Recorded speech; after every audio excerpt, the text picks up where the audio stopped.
ọma biko biko bilie Lady Ngozi Okonkwo oyili di ya Ngozi nwanyị ọma onye ma bịa oyili di ya onye ọma na-ebi mma ife dị mma na akwụ n'ofu na di na nwunye bụ n'ofu nwa ofu arụ ofu okwu n'ofu omume Olizangi nyekwa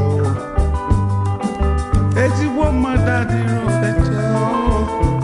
nke onye na-eme n'uke ezigbo mmadụ adịrị ofecha Bishop Okonkwo Odenigbo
onye si n'ọba si bụrụ kanelino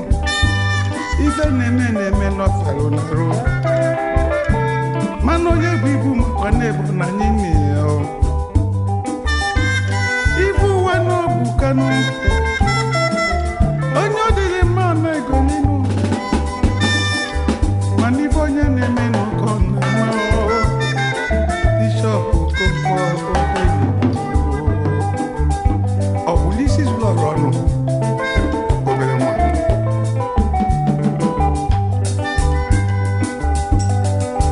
onye ọma gaba n'iru ife chizitara mmadụ n'ụkọ na ike akwụkwọ na ya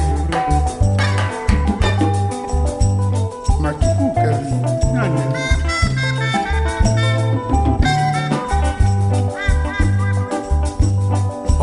nne ya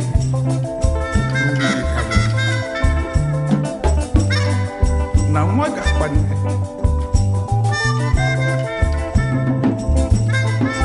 biko ndịga Jesu a na-ekenekwazi Lady Ngozi Okonkwo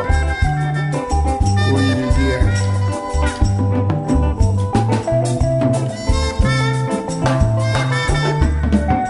ego dike n'ụtụtụ etiti anyasị biko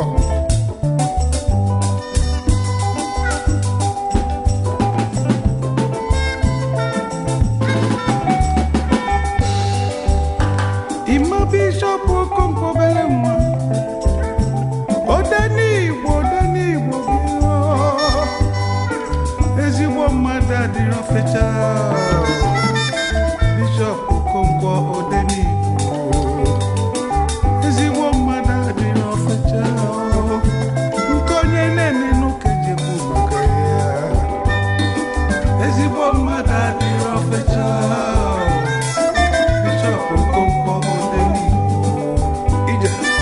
ezigbo mmadụ adịrị ofecha